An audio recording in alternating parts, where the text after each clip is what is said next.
Hey everyone, in this video I want to share with you 10 universally attractive male traits.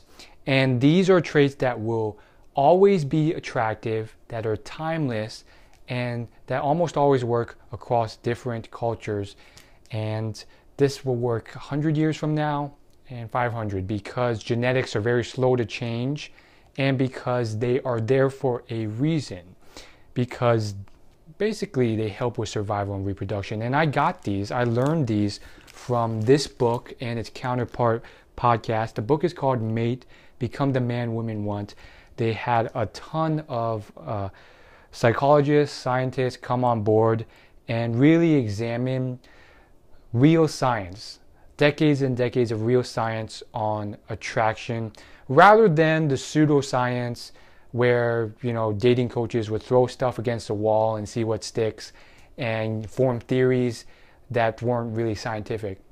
So this was mainly based off everything in this book, and of course a lot of successful people with women I've seen exhibit these traits naturally, as you'll see.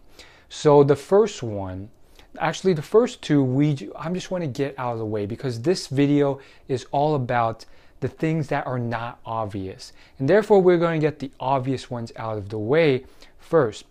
The first one is wealth, and then the second one is looks. Now I would just want to get those out of the way. 1 and 2, they are a huge factor, but most people overemphasize how much they matter for a guy. And most guys who are fairly good with women know this. It's not just money. It's not just wealth. We all know that really wealthy guy who's really old and the girls don't really want to be with him, or that really wealthy guy who's just like really overweight and unattractive, and that doesn't work either. Or he's very arrogant and he pisses off everyone. You get the point. And that's one of the huge themes of this book. It's basically saying that it's more of a balancing act than a one trait wins them all over. There's so many different things. So let's just briefly acknowledge them. They do exist for genetic reasons.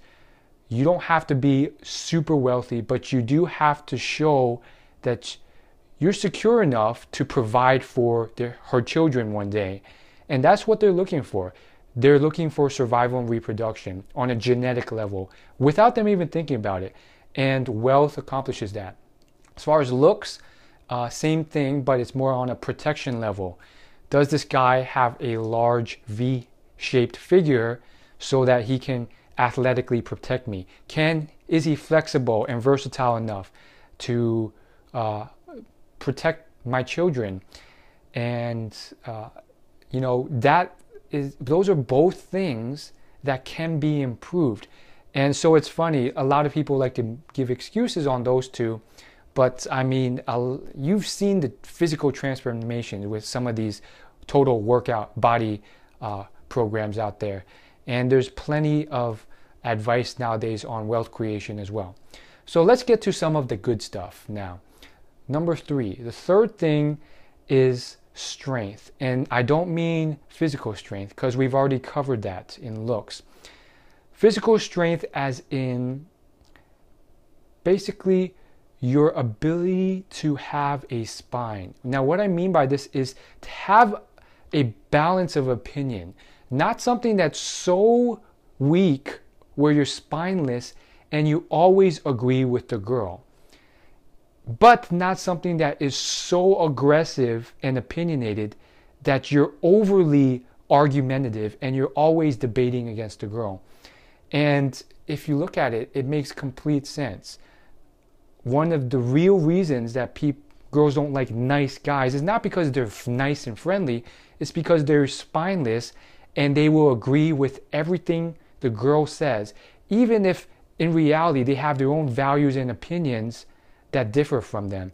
And when they sense this, it really turns them off for a good reason. It shows that this person is not someone who has strength of will, which means he can't really debate or have his own vision or ideas, which affects his professional development as well as just, an actual relationship developing, because you're not actually having a relationship, you're just a servant. Now, let's move on to number 4. The fourth thing is mental health / happiness. Now, this one's a little bit weird because it's not talked about much, but it's incredibly important. And again, it's not assessed on a conscious level usually. The girl never says, is his mental health up to date? It's very unconscious and genetic. And another big theme of this book is that attraction is almost, completely without conscious thought. It's a genetic, immediate assessment of someone through all these variables that their body does. And it's very complicated sometimes to do, assessing a lot of things very quickly. And so mental health is one of those that's very straightforward in a way. You want someone who's very healthy, who can take care of the children, not pass on any mental illnesses or problems. And happiness is one of the best ways for them to see if you're mentally healthy or not. And of course, they don't want someone who can really affect you in that way. Let's move on to number 5. Intelligence. Now, this one is weird because it's not the book smart intelligence that you think of. And that's where people screw up, because I'm sure you've been there, I've been there. You're like, how come this girl doesn't like the fact that I'm one of the top chess players in the nation? Or how come this girl doesn't like the fact that I'm one of the best mathematicians in the class? I worked so hard to achieve this. Unfortunately, that's not the sort of intelligence they were evolved to be attracted to, because that sort did not exist at the ancestral hunter-gatherer level, which was how they lived for thousands upon thousands of years. So there's multiple forms of intelligence, and that form is not what it is. The other forms that do work are emotional intelligence, social intelligence, and there's a few others, but those are the two big ones. And the great news is that that can be improved too. It is a skill that can be improved, versus something like IQ, which is fixed and unchangeable. So you have lucked out there because you have all this potential to improve, which is incredible, because all the other animals in the animal kingdom, most of their traits are what's called phenotypical, which pretty much means as soon as you're born, you're either screwed or you're really lucky, because it's all about, how you look or how fit you are or this or that oftentimes. And it's often unchangeable. Humans, we're very fortunate to have this ability to change and better our own lives. Now, number 6 is very interesting, because I think this is one of those that is sort of the keystone. Like, if you do this one, all the others will be improved because of this. Why? Because it's willpower. Willpower is basically your ability to do stuff that you don't want to. Focus more, concentrate, not resist temptation, go to the gym when you don't want to. And this has an effect on your success on multiple areas of your life, as you can tell. If you have more willpower, you can go to the gym more, and then you can get bigger, look better. Same thing with studying, working hard, earning more money. And so willpower is one of those things that is assessed on an unconscious level. And what they say in the book is very interesting. And of course, I'm personally not a master at any of this, but it is just very interesting, and I have to share this with you. 7, they call it tender defender / agreeableness and assertiveness. So let me just explain it in more simple terms, because that can confuse people a bit. I would like to call number 7 your ability to be a good father. That's really what it is. And one of their points in this book is, even if you're looking for short-term relationships, by displaying this, you will still be more attractive to her. And the essence of it is, you want to be someone who can take care of their children. And one of those ways, as I mentioned with the strength of character, is you have to be able to speak your mind when it's important. when your child's life is at stake, or an opinion is wrong and it can really affect the outcome. You cannot be that spineless person that's too timid. And then there's also a level of agreeableness and tender care, and being able to really relate to another person and empathize. And that goes into emotional intelligence. So displaying that and showing your paternal, fatherly ability is incredibly important. And that's also something that's never talked about. Now let's move on to number 8. And this one is what I like to call wisdom. Now, there's what I talked about earlier, which is intelligence, but wisdom is different in the sense that it's something it's not about what you were born with, or not necessarily a skill you develop. It's more about experiences and life lessons you learn. Now, I've done videos on this. I think I titled one video, How to Be Smart. But the essence of wisdom is basically getting those life experiences. And one shortcut way of doing this is either traveling or experiencing a lot in the world, volunteering, meeting a lot of people, or just getting really good at one skill set that's respected, that you can teach a girl and show your wisdom and skill in it. Or another way is to just learn a lot of stuff through biographies, and I think that's a great way. There's a great book on this called Top 10 Regrets of the Dying, and I mean, that's a great shortcut. If you have that level of understanding of the world, I mean, these are people who literally, the book is about a nurse who saw hundreds of people die and expressed their regrets, and she found that there are 10 that stood out more than all the others because they kept saying it. So essentially, if you know that, and it's actually called Top 5 Regrets, not Top 10, Top 5 Regrets of the Dying. But if you know that and you have that level of experience, you've now saved yourself 70 years of your life to learn that by reading biographies. And you can learn a lot through biographies this way. Number 9, the 9th thing that you can do is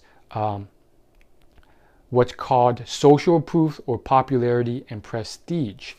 And some people kind of misinterpret this, and they fake it, or they manipulate people by, like, I don't know, you can pay girls to like stand next to you, and that might work, but try and do it from an honest win-win standpoint.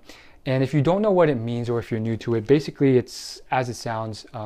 If people see you as someone who has a lot of friends, they think you're probably more popular and awesome.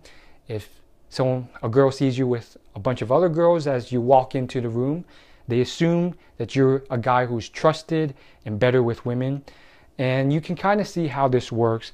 And I think a theme to this book, and a theme to my whole philosophy through this channel, is ethical, honest practice. So try and find a way of doing this honestly.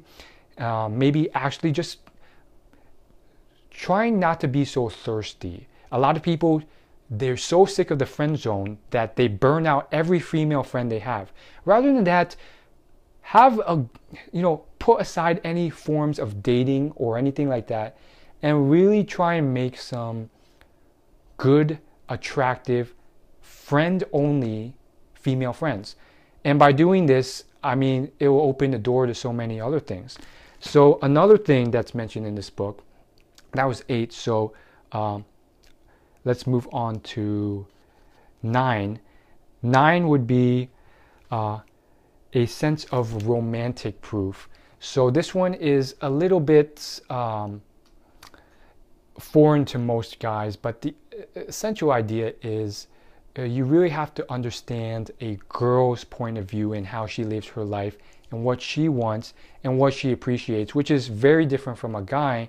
And by doing this, you kind of get an edge because you're doing all this stuff that the girl will appreciate that most guys don't.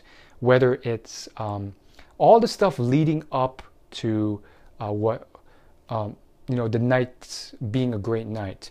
And again, a lot of guys also fail at this because the girl can sense that you have some ulterior motive, like I'm going to kiss her at the end of the night, or I'm going to take her home. But if you don't have that, and you really have this sense of just really appreciating and understanding the girl, it can really matter. And it doesn't necessarily have to be expensive. So a great example is one of the authors of this book. His wife said that she really loved this specific cologne that he would always wear, and it only cost him like $20, but he took his dear time to track down that cologne and buy a lot of it specifically for his wife. So maybe it's a specific thing that she really likes, and some of this came naturally. I realized that I kind of did this naturally already, or I knew about this. It was a like natural reaction. I think it's a very nice guy reaction, but I think the problem when nice guys do it is that they kind of pin everything on this. They don't know the girl, she's a stranger. They don't do any of the other stuff mentioned in this book, and then they just like think, okay, I've never even talked to her, but if I spend $10,000 on this bed of roses on Valentine's Day, she's sure to like me. That's overboard, and it's still generic, and it still misses the point. And finally, number 10, this one's not from the book, but it covers a few of the other areas mentioned. It's kind of like tender defender. It's kind of like willpower, intelligence, but a sense of interest and passion on something beyond yourself and the girl. And so, you know, it can turn a girl off if she's the only thing that matters to you in the world, and you have no ambition or drive or motivation. And why that matters is, of course, there's multiple elements. One of them is the girl sees that potential. Oh, this guy is really into this. One day he might earn enough for me to, for him to support me. And you know, another huge point that this book drives home is that it's not.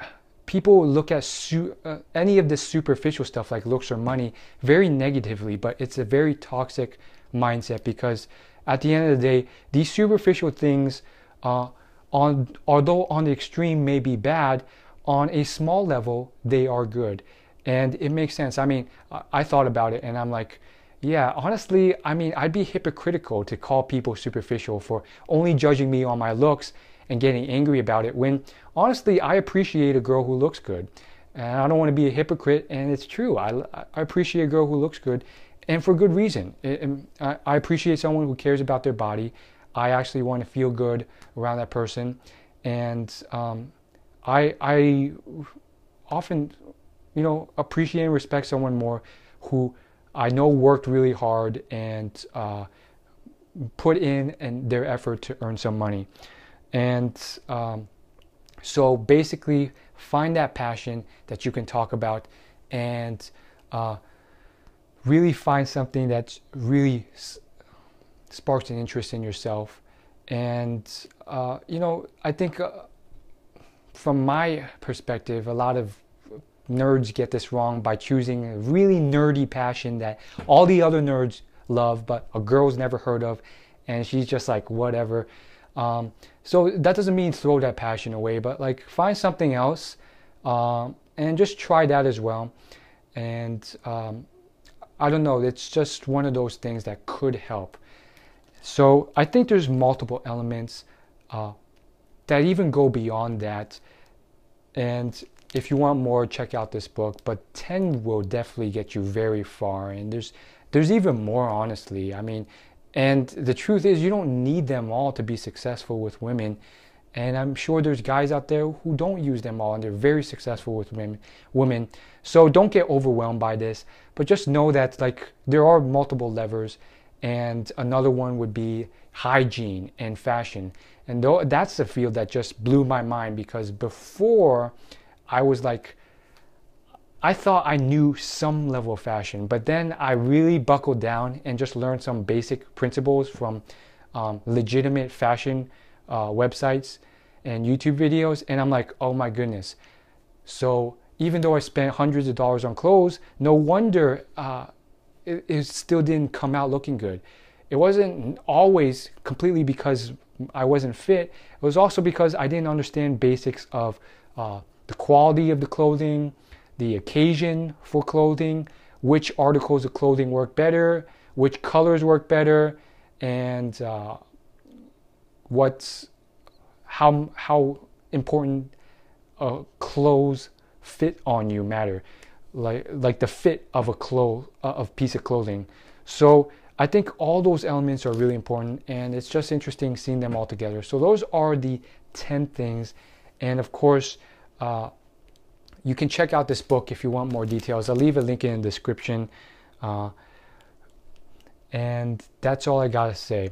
If I had to leave you with the most important thing, I think the biggest golden nugget I got from this book was that start with the things that you are below average on, because all women are repelled by something that turns them off, but only some women are attracted to a universal trait that you have that's above average. So what that means is that you are killing all your chances if one thing is repelling girls.